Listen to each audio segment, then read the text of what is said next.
Boa tarde. A gente vai continuar lendo a história de Nathalie hoje. E o próximo capítulo que a gente vai ler se chama Fetiche de Schlange.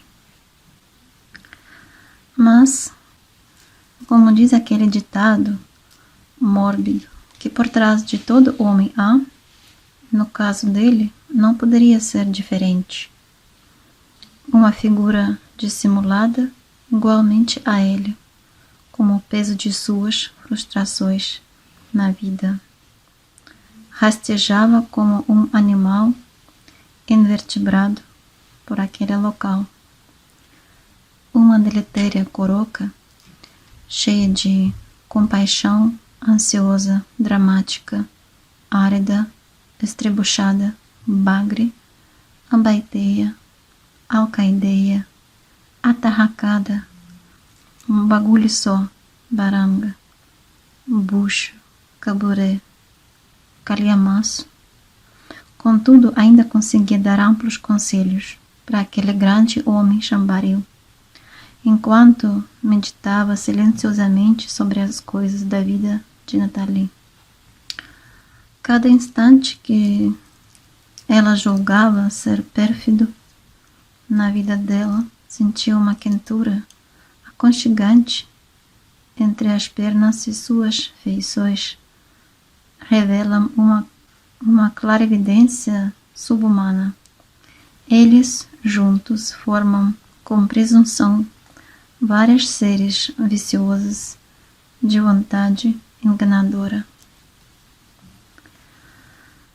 Enfadonhas e funestas, a realização de uma satisfação primorosa na dominação do outro, lamentos estéreis da moral. Ele era um indivíduo remanescente da aristocracia passada, cheia de ressentimentos ocultos. Precisava assim de um amparo e amparou-se nela, uma pobre alma desonrada, desgraçada, de impossibilidades físicas e morais. O que apenas a distingue dele, principalmente, é quando se põe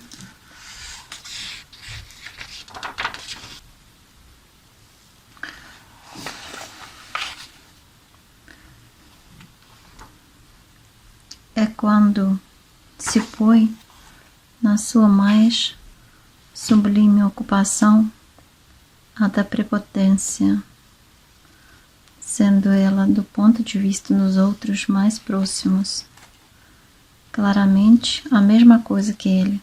Contudo, há quem diga que ela é diferente, apenas por ser a mais potente em conseguir esconder o falso modo em que vivem na penúria. Ele não consegue encobrir muito bem a falsidade que construíram juntos, e ela às vezes até ajuda os outros com seu dinheiro, suas genuínas palavras de feitio.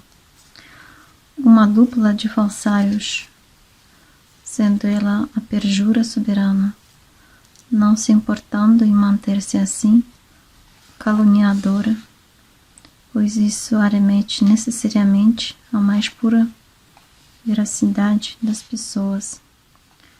Degenerada psicologicamente, aquela mulher verídica e assustadora é o exemplo de uma enganadora sugadora de vidas, semelhante à sífilis, que oculta os sintomas iniciais e posteriormente domina de forma horrenda a vítima, sugando lentamente a vida, com uma sombria admiração pela condenação da vida.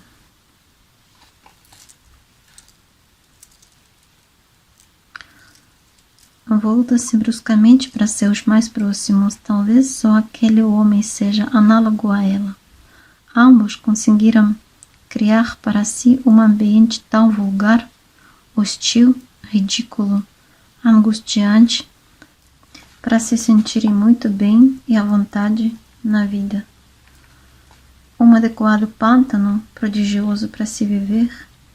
Falsários, cada um garante-se e até denuncia a transação imoral do outro, mas sempre de modo que não possam deixar de representarem o lado falsário que é inerente a eles. Não restam dúvidas de que esse falso existente neles seja algo totalmente a priori. Depressiva, Slange compadecia consecutivamente, em proporções absurdas, quando se via em alguma situação a contragosto, de caráter perigoso, conservava-se sempre próxima, e a favor dos pobres de espírito, pois tinha uma grande identificação com eles. Sua humildade era um excelente instrumento que utilizava para trabalhar em benefício da miserabilidade dos outros, eternamente atenciosa nos afazeres da casa. Era boa cozinheira, tricotava, lavava e passava roupa, e às vezes era receptáculo de gozo dos dois machos daquele lugar, como ninguém demonstrava a mais pura simplicidade na dedicação a eles. Parece até que nasceu para atender solicitações alheias, menos a de Nathalie.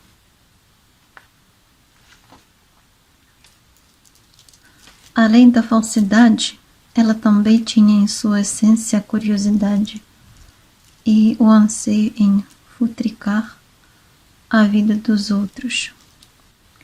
A fofoca é o seu amparo, é o que a sustenta em sua existência.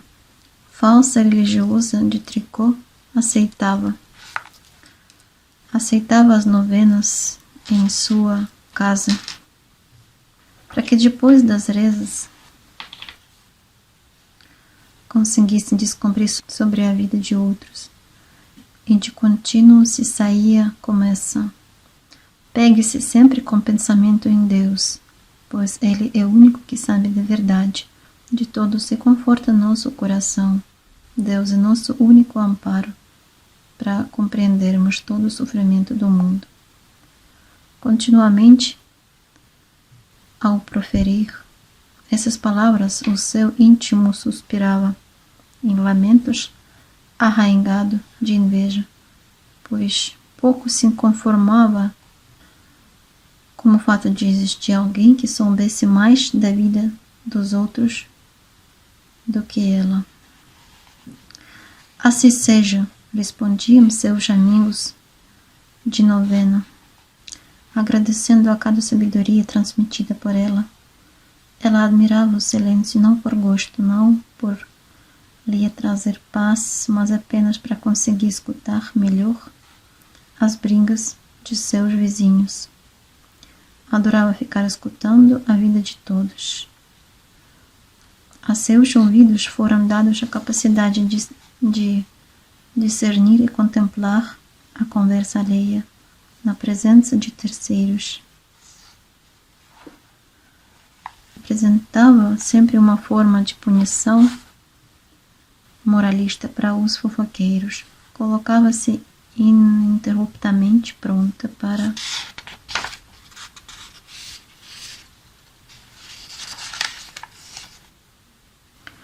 transformar um momento de alegria em uma vergonha impassível. Como um ditado para fins moralistas, citava-os com a intenção de enfraquecer e definir a personalidade de alguém. Boi manso é quem pasta, proferia esse ditado como um de seus favoritos.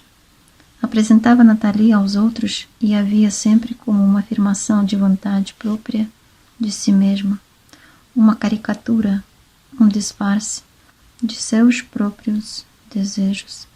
Acreditava que, ao afirmar a existência dela, estava afirmando sua própria existência. Elendil, ao assumir também a responsabilidade por Nathalie, criou em Slange outra visão sobre ela. Nathalie para ambos era como uma miséria a ser suportada, uma espécie de prova a ser carregada, um volumoso peso a superar. Continuamente ele tira suas conclusões sobre suas dificuldades diante da maior dificuldade que impõe a Nathalie. Por quantas vezes, à noite, ouviu o choro de dor de Nathalie? Todas.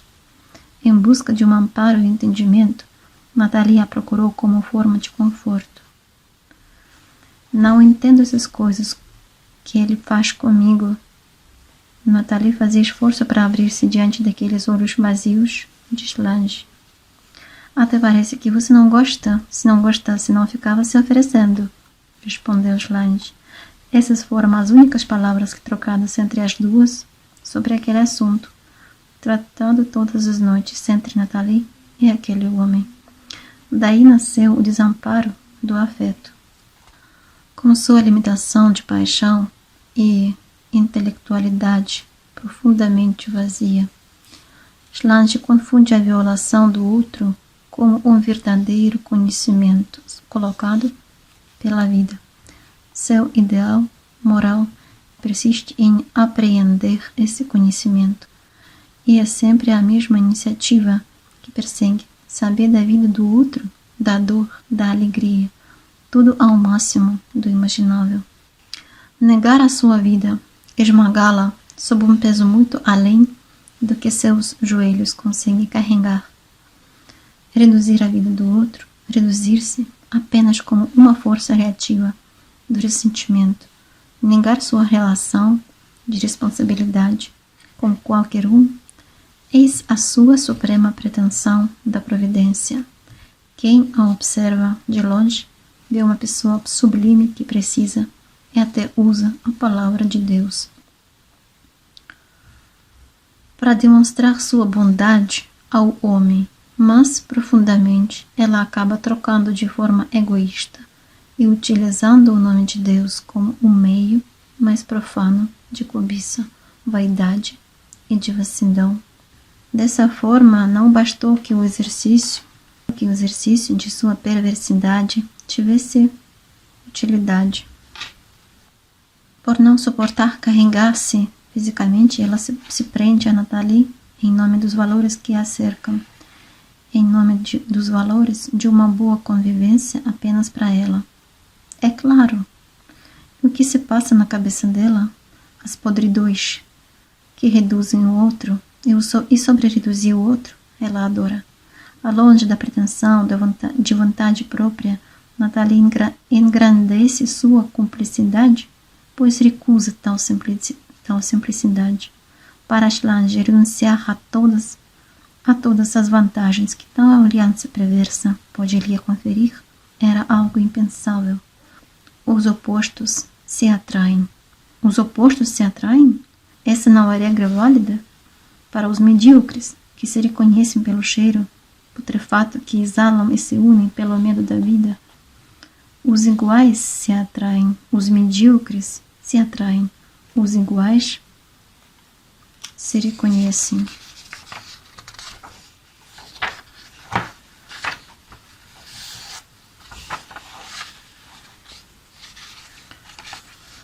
Como a mediocridade deles não poderia ser diferente. Sua honra, cujo desejo despretensiosamente dominou sem brilho, procura o prazer com a boa fama de mulher moralista, organizada e cuidadosa da casa. Tudo tem sua razão de ser. Nada é um cego acaso. Nada é um cego acaso.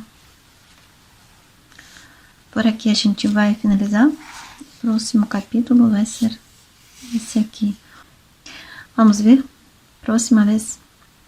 Por hoje é só. Até a próxima. Tchau, tchau.